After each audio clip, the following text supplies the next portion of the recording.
Assalamualaikum warahmatullahi wabarakatuh. Ketemu lagi ya dengan saya Erono Budi Wijoyo untuk mempelajari tentang uji hipotesis ya, untuk mata kuliah biostatistik kelas transfer untuk mahasiswa Universitas Muhammadiyah Tangerang. Baik, langsung saja kita masuk ke slide selanjutnya. Next.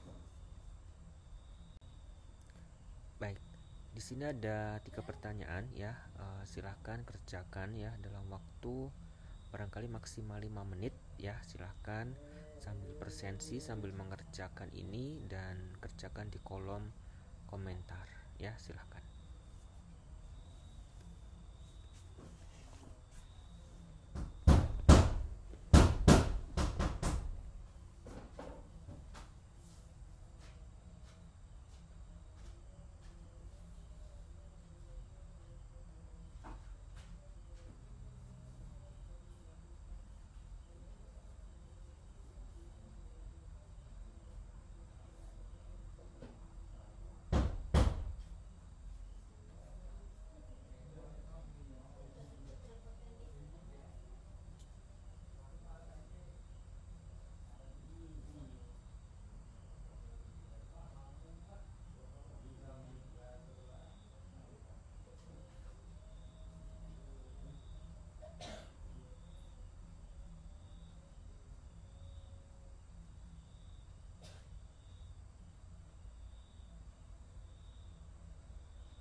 Oke, baik.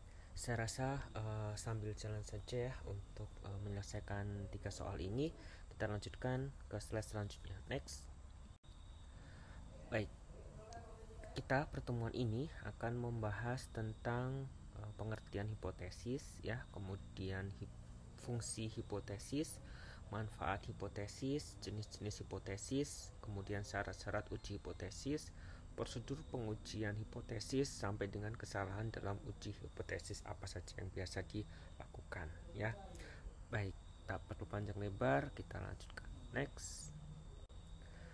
Baik, nah ini adalah pengertian ya, pengertian dari para ahli ya, atau dari bahasa ya. Hipotesis itu berasal dari bahasa Yunani yaitu hipo dan tesis. Hipo itu apa? Hipo itu lemah atau kurang atau di bawah ya.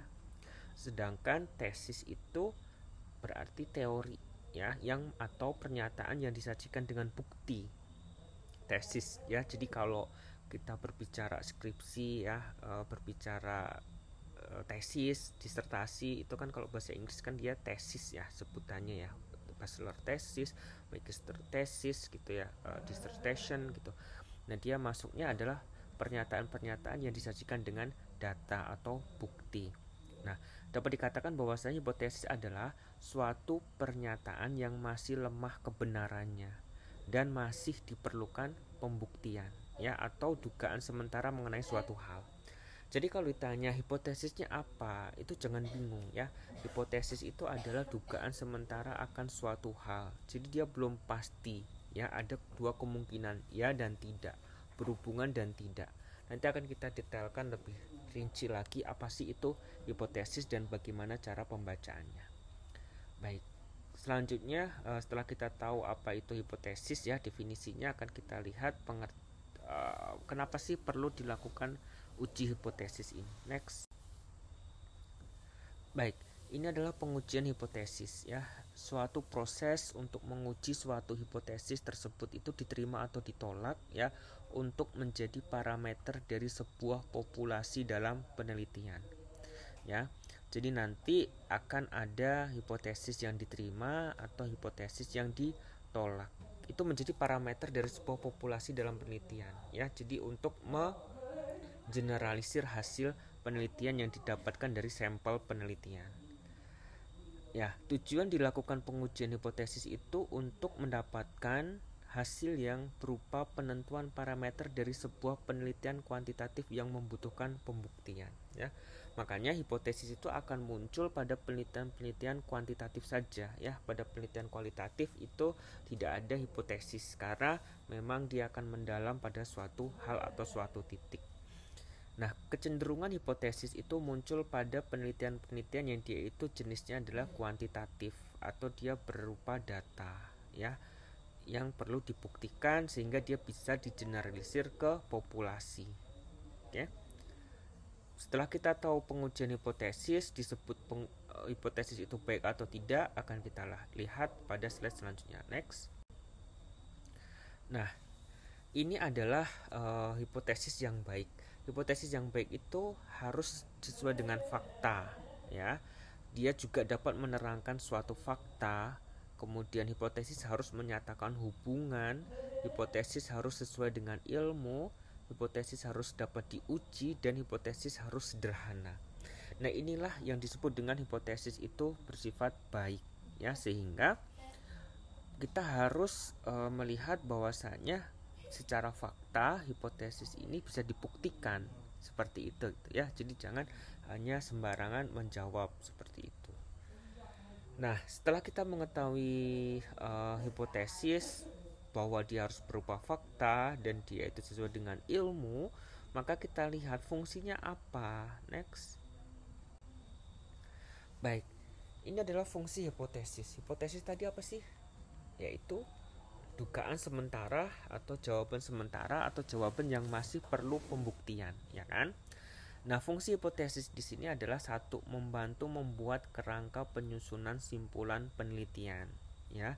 Jadi hipotesis itu karena adalah jawaban sementara, jadi dia bisa ke arah simpulan penelitian, ya. Kemudian membantu proses pengujian kebenaran teori, ya, membantu mengarahkan proses penelitian, memberikan gagasan baru dalam pengembangan teori, kemudian memberikan penjelasan sementara tentang gejala-gejala yang ada, kemudian memudahkan perluasan pengetahuan pada suatu bidang ya, kemudian memberikan gambaran pada pola suatu penelitian. Jadi dia akan mempermudah penelitian yang akan dilakukan oleh peneliti ya. Kemudian memberikan dasar dalam pemilihan sampel, kemudian memberikan prosedur yang harus dilakukan dalam penelitian dan memberikan penyajian dalam penarikan kesimpulan.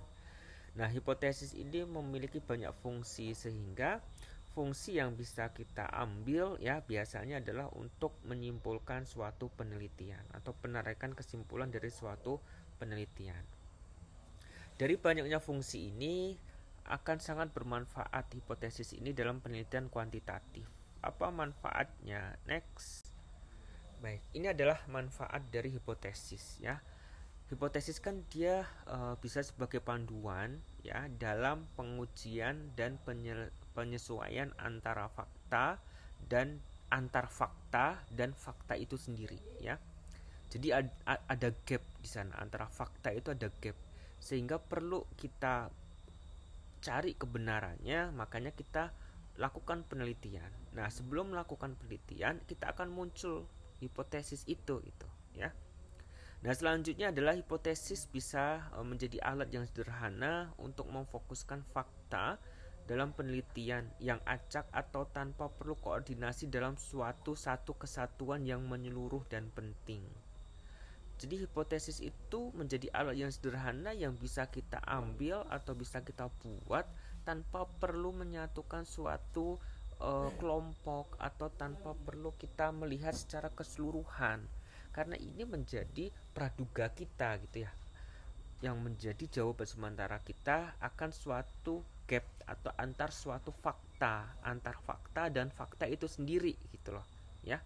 Cukup dipahami ya. Kalau ada pertanyaan bisa disampaikan di kolom komentar ya. Baik, selanjutnya adalah hipotesis dapat memperkecil jangkauan dan memberikan batasan kerja suatu penelitian. Nah, yang tadi disampaikan ini akan menjadi batasan sehingga nanti akan mempengaruhi jumlah sampel dalam populasi tersebut seperti itu ya. Kemudian, hipotesis itu bermanfaat untuk menyiagakan penelitian pada hubungan antar fakta dan kondisi fakta yang kadangkala itu luput dari perhatian para peneliti. Jadi, hipotesis itu melihat hal-hal yang kadang terlupakan gitu ya. Kadang terlupakan atau kadang dia tidak bisa dilihat oleh peneliti gitu, sehingga hipotesis ini perlu ditegakkan agar jawabannya itu tidak terlalu menyimpang seperti itu ya, atau tidak terlalu melebar sehingga harus fokus di sana. Makanya muncul hipotesis ini ya. Nah, hipotesis penelitian itu perlu ada beberapa yang dibuktikan ya. Nanti ada bedanya antara hipotesis penelitian yang biasa digunakan pada tesis atau pada skripsi dan lain sebagainya gitu ya, dan ada nanti hipotesis statistik yang muncul menggunakan statistik. Oke, baik, kita akan lihat satu persatu definisinya. Next. Baik, ini adalah hipotesis statistik ya. Hipotesis statistik itu adalah suatu pernyataan yang dia itu bersifat atau yang sifatnya itu atau tentang sifat suatu populasi yang sering dinyatakan dalam parameter populasi. Jadi hipotesis statistik itu pernyataan tentang sifatnya, sifat suatu populasi sehingga dia bisa menjadi parameter populasi tersebut. Ya, sehingga hipotesis ini bisa ditarik kesimpulannya ya, atau bisa digeneralisir ke seluruh populasi yang ada sebagai parameter ya. Nah, hipotesis statistik ini suatu atau hal lain dia mengatakan bahwa hipotesis statistik itu adalah suatu pernyataan tentang parameter atau distribusi dari probabilitas atau kemungkinan-kemungkinan untuk suatu populasi yang telah ditentukan ya, atau dapat dikatakan sebagai mekanisme probabilistik yang diharapkan untuk menghasilkan pengamatan. Nah, makanya hipotesis statistik ini menjadi hal yang bisa kita nilai ya dari fakta dan antar fakta itu sendiri itu, sehingga bisa dipertanggungjawabkan. Oke, dan bisa digeneralisir ke populasi. Baik, next. Baik. Nah, ini ada beberapa definisi yang lain, bisa dibaca lebih detail ya. Barangkali akan saya bacakan. Hipotesis statistik itu merupakan suatu dugaan atau pernyataan mengenai satu atau lebih suatu populasi dalam penelitian ya. Makanya hipotesis ini bisa menjadi salah satu dasar ya, salah satu dasar untuk bisa kita selesaikan. Selanjutnya adalah hipotesis statistik merupakan merupakan salah satu cara ya pengujian dalam analisis dengan menggunakan sebagian data dari keseluruhan data pada penelitian kuantitatif. Ya, kemudian hipotesis statistik adalah suatu pernyataan operasional dalam penelitian kuantitatif yang diterjemahkan dalam bentuk angka-angka statistik sesuai dengan alat ukur yang dikehendaki oleh peneliti. Makanya tadi saya sampaikan bahwasanya hipotesis itu merupakan data-data yang muncul yang dia bisa dikontrol atau bisa dikendalikan oleh peneliti ya, sehingga kita bisa mendapatkan data yang bisa digeneralisir ke populasi. Nah, hipotesis statistik itu berupa dua hal, yaitu penjelasan sementara atau prediksi tentang suatu hal yang akan diteliti. Jadi dia memprediksi ke depan apa yang akan kemungkinan terjadi pada penelitian ini, gitu ya. Nah, hipotesis statistik ini harus diberikan dengan aspek-aspek keseluruhan yang ada dalam penelitian. Nah, makanya perlu diberikan jawaban sementara agar penelitian kuantitatif itu tidak kemana-mana larinya, tidak terlalu luber seperti itu ya, sehingga harus fokus. Oke, baik, next. Baik, nah ini adalah selanjutnya hipotesis ya, ini masih lanjutan dari yang tadi ya. Hipotesis itu merupakan prediksi ketika hipotesis tersebut itu memberikan gambaran tentang suatu hal atau suatu fenomena sosial ke depan. Jadi futuristik gitu ya, melihat ke depan, visioner seperti itu ya. Nah, sedangkan hipotesis tersebut menjadi ya, sedangkan hipotesis tersebut menjadi sebagai penjelasan sementara ketika hipotesis tersebut memuat adanya hubungan atau tidak antar variabel, ya, atau memberikan gambaran-gambaran mengenai sebab akibat pada variabel-variabel tersebut. Nah, karena tadi adalah jawaban sementara, jadi kita harus bisa menyimpulkan apa akibatnya dan kenapa bisa terjadi seperti itu, penyebabnya apa. Ya, sehingga perlu muncul hipotesis ini.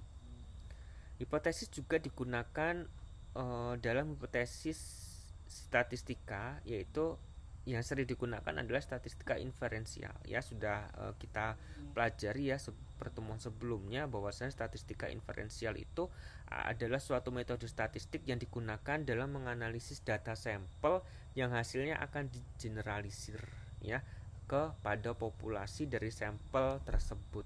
Ya, jadi penarikan sampel pada populasi akhirnya nanti ditarik ke populasi hasil dari sampel yang diteliti itu disebut dengan statistik inferensial. Makanya sampel itu jangan sampai kurang ya, sehingga nanti tidak representatif dari populasi yang ada.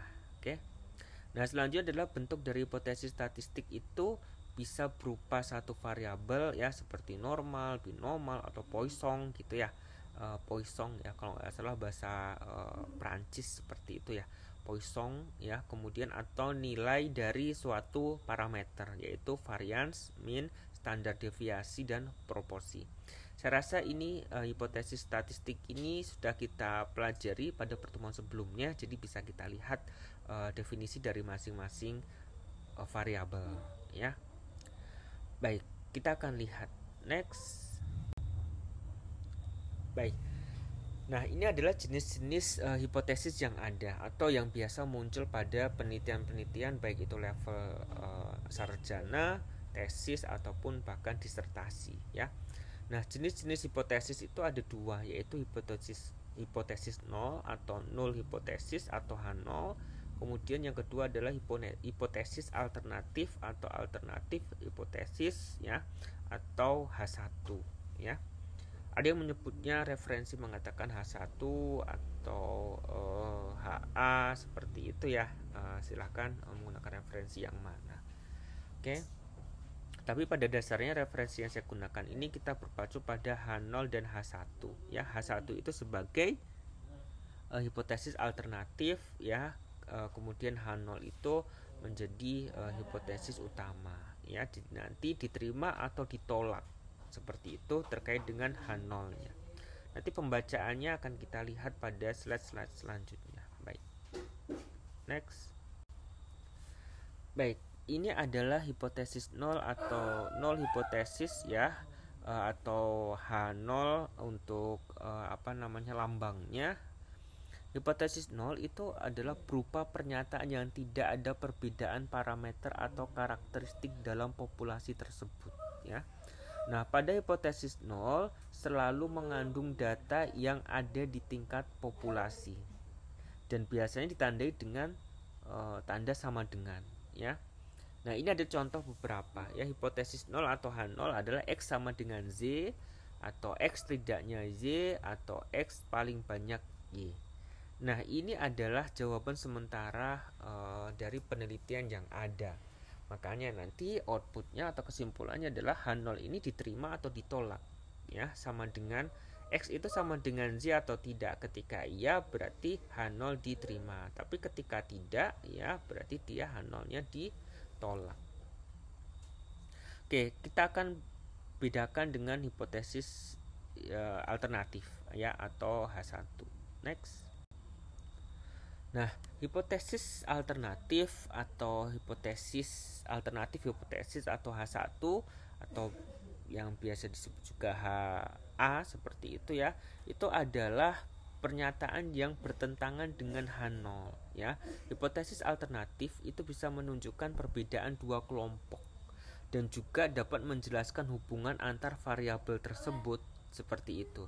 Nah, contoh di sini adalah X kurang dari Y, X tidak sama dengan Y, atau X lebih besar dari Y. Nah, ini perlu diingat bahwasanya H0 dengan H1 itu dia berlawanan, ya. Jadi kalau misalnya kita berbicara pada korelasi, ya, atau hubungan seperti itu, hipotesisnya adalah H0-nya ada hubungan antara X dengan Y, ya. H1-nya tidak, atau hipotesis alternatifnya itu tidak ada hubungan antara X dengan Y, ya. Jadi dia berkebalikan saja. Tapi harus ada dua-duanya kalau kita berbicara pada penelitian khususnya keperawatan. Oke.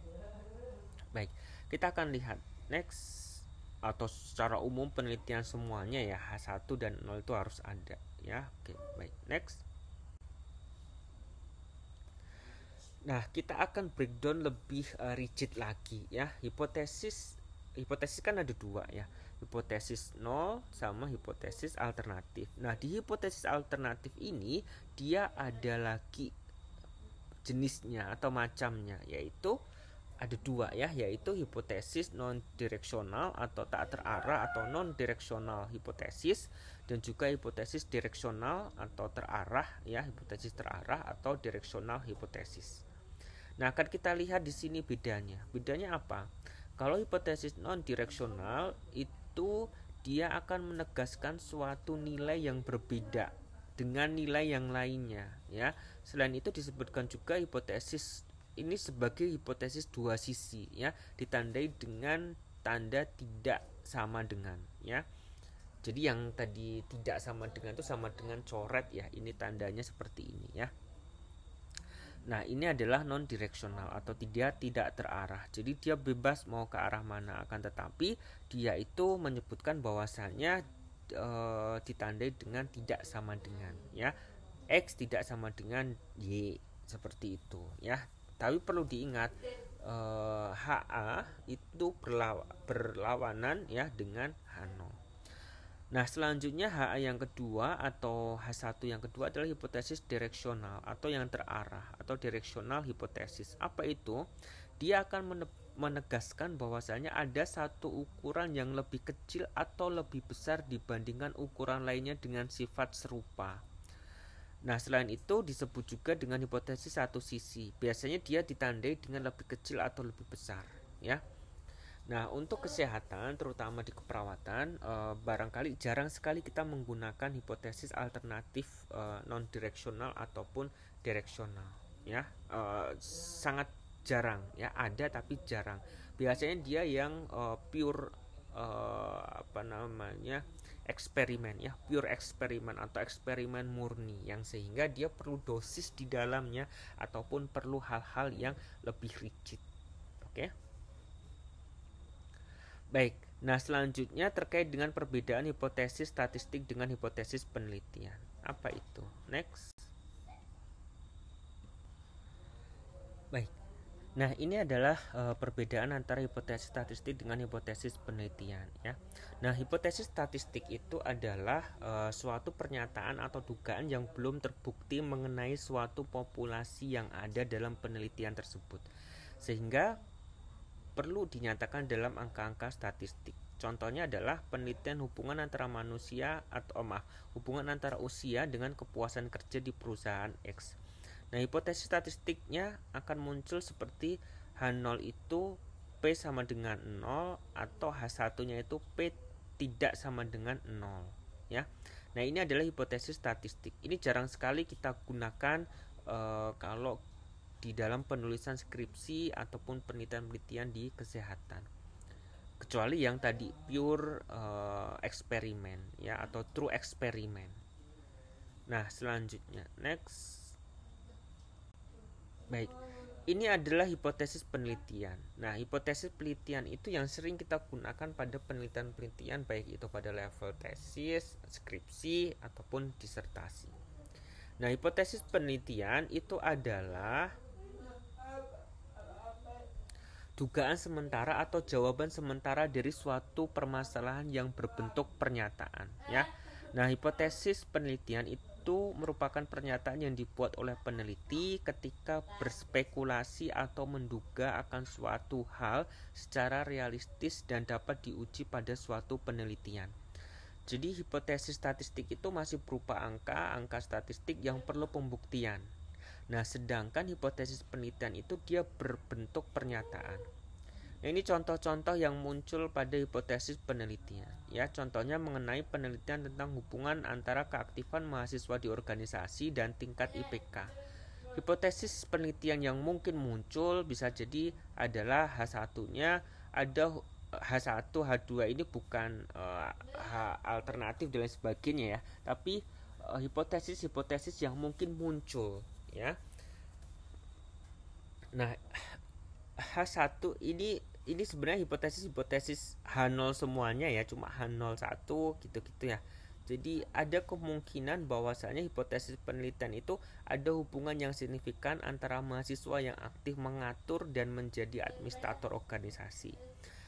H2-nya adalah ada hubungan signifikan antara mahasiswa yang aktif berorganisasi untuk mencapai tingkat IPK minimum. Ya.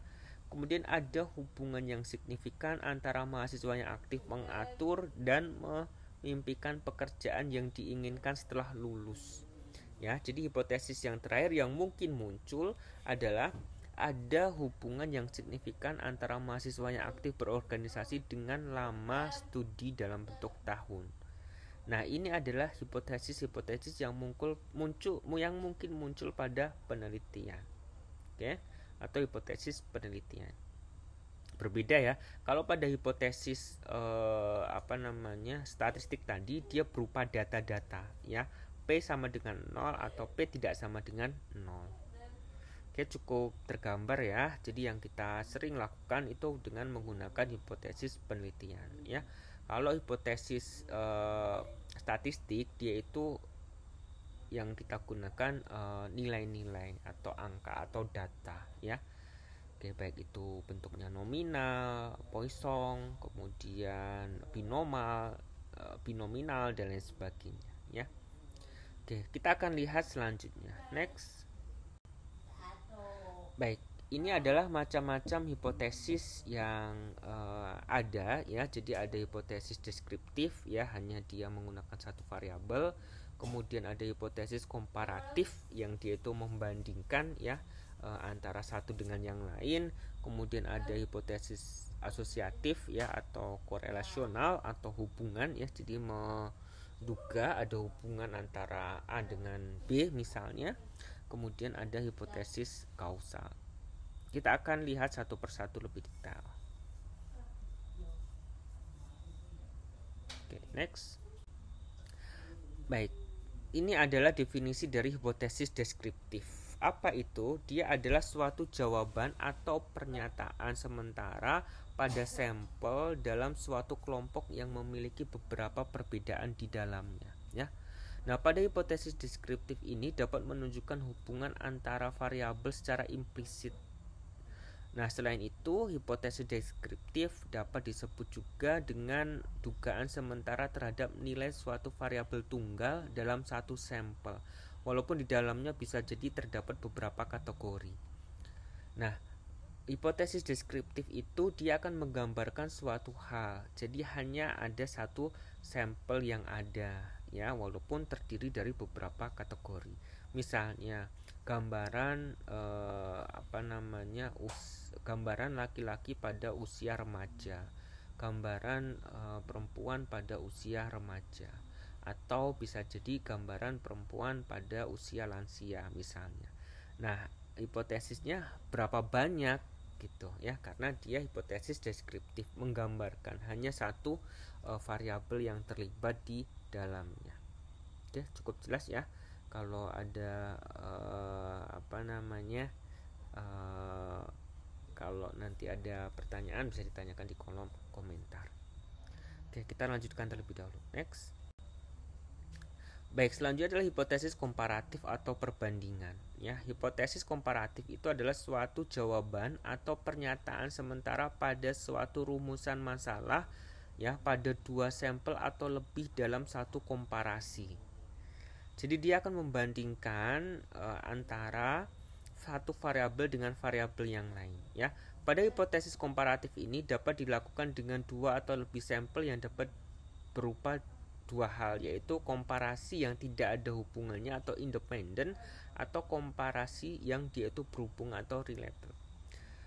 Jadi ada komparasi-komparasi yang dia itu menghubungkan antara independen dengan dependennya, ya, antara variabel terikat dengan variabel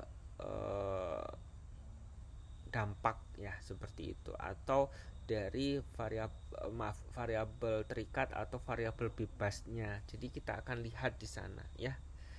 Kemudian juga komparasi, jadi ada hubungan atau tidak, ya. Nah, hipotesis komparatif ini akan muncul dua hipotesis yang biasa kita lakukan pada penelitian-penelitian level skripsi, ya. Jadi ada hubungan atau tidak ada hubungan, ya. Jadi itu dia HA dan H0 nya. Oke, baik, kita lanjutkan. Next. Baik, jenis yang ketiga yaitu adalah hipotesis asosiatif, ya, yaitu koresional, asosiasi atau hubungan. Nah, definisinya adalah jawaban-jawaban atau pernyataan-pernyataan sementara pada suatu hubungan atau asosiasi antar hubungan satu dengan yang lainnya, ya. Nah, satu variabel dengan variabel yang lainnya dalam suatu penelitian.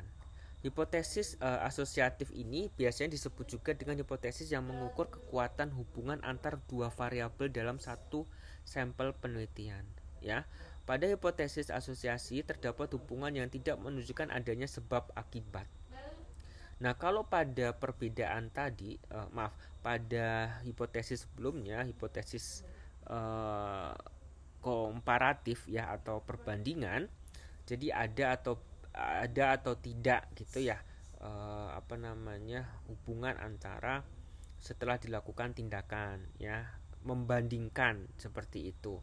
Nah, kalau hipotesis asosiatif, dia itu menghubungkan antara satu variabel, ya, tapi dia tidak menunjukkan sebab dan akibat, ya. Jadi ini yang sering digunakan juga, ya, pada penelitian-penelitian skripsi. Jadi misalkan antara hubungan antara beban kerja dengan kepuasan kerja misalnya. Nah, hubungan hipotesis asosiatifnya ada hubungan antara beban kerja dengan kepuasan kerja. Semakin berat beban kerjanya, maka kepuasan kerja akan semakin rendah, atau sebaliknya, ya, semakin tinggi semakin rendah beban kerjanya, maka kepuasan kerjanya akan semakin tinggi. Nah, itu adalah hipotesis asosiatif yang barangkali muncul pada judul yang tadi kita bahas. Oke. Baik, selanjutnya adalah hipotesis kausal. Next. Baik, hipotesis kausal. Hipotesis kausal adalah suatu jawaban sementara atau dugaan pada rumusan masalah yang mempertanyakan bagaimana pengaruh faktor terhadap variabel respon, ya. Nah, selain itu, hipotesis kausal dapat dikatakan sebagai hipotesis yang menyatakan hubungan sebab akibat antara dua variabel atau lebih. Ya, biasanya hipotesis kausal ini dia multivariabel. Jadi banyak hal yang dihubung-hubungkan. Nah, pada hipotesis kausal ini terdapat hubungan yang menunjukkan adanya sebab dan akibat. Jadi ada proses di sana, ya. Oke, baik. Selanjutnya adalah bagaimana cara ujinya, gitu ya. Next. Baik. Ini adalah prosedur pengujian hipotesis, ya. Yang pertama, tujuan utama statistik itu adalah menguji hipotesis itu, gitu ya. Jadi kalau ada hipotesis, ya pembuktiannya menggunakan statistik, gitu ya, data-data yang ada, ya. Nah, selanjutnya contohnya nih, ketika Anda sedang melakukan penelitian dan menemukan bahwasanya terdapat satu obat itu efektif dalam mengobati sakit kepala, akan tetapi Anda tidak dapat mengulangi percobaan tersebut dan tidak ada yang percaya dengan hasil penelitian Anda. Makanya Anda harus menerapkan penguji hipotesis terlebih dahulu agar pernyataan yang dibuat tadi itu, ya, suatu obat dapat mengobati sakit kepala, itu bisa terbukti itu. Makanya perlu ada penguji hipotesis. Nah, apa sih penguji hipotesis itu? Dia adalah suatu proses yang digunakan untuk mengevaluasi kekuatan bukti dari sampel dan memberikan kerangka kerja untuk membuat penentuan terkait dengan populasi penelitian, ya, yaitu memberikan metode untuk memahami seberapa andal seseorang itu dalam mengeksplorasi temuan yang diamati dalam sampel yang diteliti ke populasi dari mana sampel tersebut diambil. Nah, pengujian hipotesis ini penting untuk membuktikan bahwasannya hipotesis yang kita angkat atau jawaban sementara yang kita angkat itu memang benar adanya. Makanya perlu ada pengujian hipotesis ini, ya. Oke, next. Nah, pada dasarnya penelitian kuantitatif itu kan dia menguji suatu teori, ya. Nah, ketika ada teori pasti ada hipotesis, gitu ya. Makanya hipotesis ini perlu untuk pengujian teori tersebut, gitu loh. Sehingga ada uji hipotesis, ya. Karena untuk membuktikan bahwasanya apa yang kita sampaikan atau apa yang kita buat dalam hipotesis itu bisa terbukti, gitu ya. Nah, jika hipotesis tersebut diterima, maka pengujian terhadap jika hipotesis tersebut diterima, ya, saya ulang, ya, apabila hipotesis tersebut diterima, maka pengajuan tersebut membenarkan pernyataan, ya. Sedangkan apabila ditolak, ya, maka ada penyangkalan dari pernyataan tersebut. Sebagai contoh yang tadi, ketika Anda melakukan penelitian bahwasanya ada obat yang bisa menyembuhkan sakit kepala. Kalau kita angkat hipotesis, berarti obat X dapat menyembuhkan sakit kepala. Atau hipotesis satunya, ya, hipotesis alternatifnya, obat X tidak dapat menyembuhkan sakit kepala. Makanya kita lakukan uji hipotesis tersebut, gitu ya, sehingga dapat kita simpulkan bahwasanya sebenarnya obat tersebut itu dapat mengobati sakit kepala atau tidak sih, ya. Nah, itu perlu adanya uji hipotesis. Nah, pengujian hipotesis ini merupakan tindakan dalam statistik yang mengharuskan seseorang analis atau peneliti itu untuk menguji atau mengenal parameter populasi pada suatu penelitian.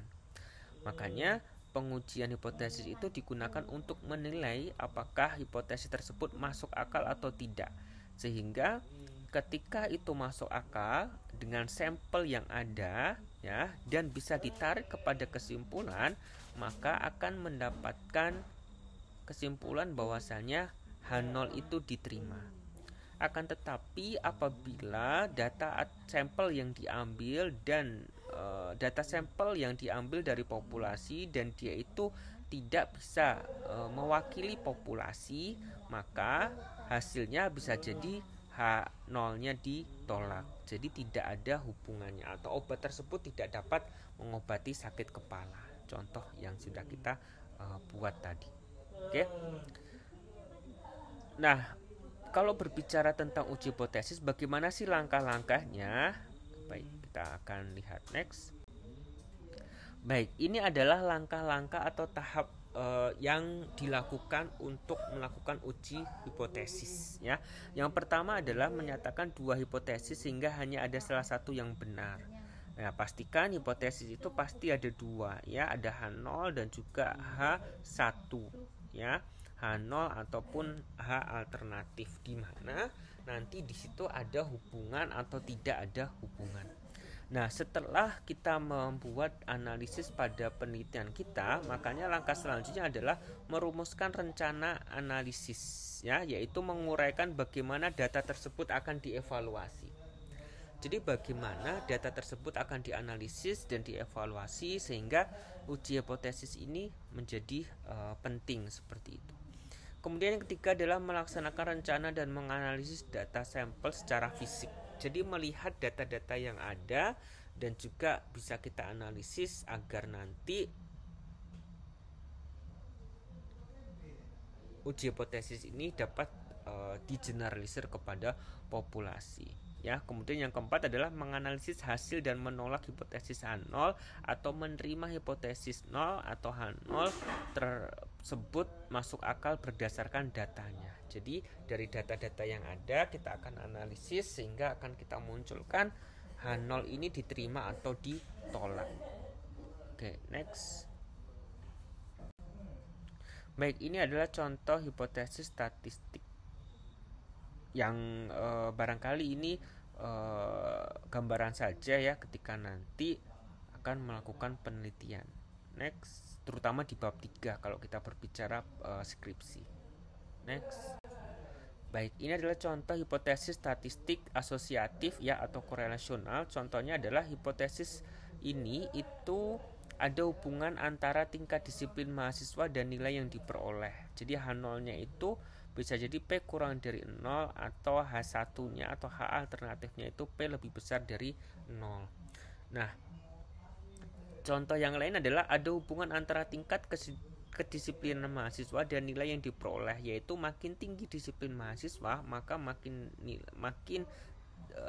maka nilai yang akan didapatnya itu akan semakin tinggi pula. Nah, ini adalah hipotesis statistik asosiatif yang dia itu bersifat korelasional atau menghubungkan antara satu variabel dengan variabel yang lainnya. Ini contoh yang muncul H0-nya P kurang dari sama dengan 0 atau H1-nya adalah P lebih besar daripada 0, sehingga nanti H0 itu diterima atau ditolak nanti berdasarkan dari data-data yang ada. Oke, next. Baik, nah ini adalah selanjutnya contoh hipotesis statistik kausalitas atau sebab akibat. Jadi ada sebabnya yang nanti akan menyebabkan suatu hal. Nah, contohnya adalah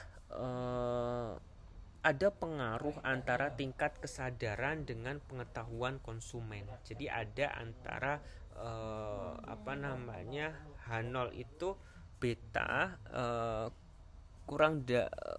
sama dengan 0 atau H1-nya atau H alternatifnya adalah beta tidak sama dengan 0. Nah, ini adalah contoh statistik kausalitas. Nah, kemudian pada hipotesis di atas bisa jadi bukan 0 nilainya ya, atau negatif. Bisa juga dia positif. Makanya dia tidak digunakan tidak terarah gitu ya. Dengan menolak H0, pengaruhnya bisa jadi positif atau negatif ya.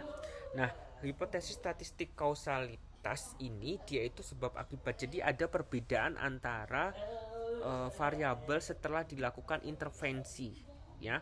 Biasanya ada intervensi yang diberikan, misalkan pengaruh antara ukuran perusahaan dengan efektivitas karyawannya. Jadi seberapa besar sih ukuran perusahaan itu, misalnya ukuran perusahaannya kecil, efektivitas karyawannya itu semakin baik misalnya, atau sebaliknya, semakin besar perusahaan maka efektivitas karyawan itu akan semakin sedikit kecil misalnya. Ya, jadi di sini ada contohnya yaitu beta sama dengan 0 atau beta tidak sama dengan 0 ya. Tinggal nanti kesimpulannya adalah H0 itu diterima atau H0 itu ditolak. Oke, baik. Next. Baik, ini adalah contoh hipotesis statistik komparatif atau perbedaan. Ya, ini contohnya adalah apakah terdapat perbedaan produktivitas karyawan perusahaan A sebelum dilatih dan setelah dilatih. Jadi ini akan membedakan komparatif perbandingan sebelum dan setelah, ya. Oke, mohon maaf tadi ada salah penjelasan ya. Kalau yang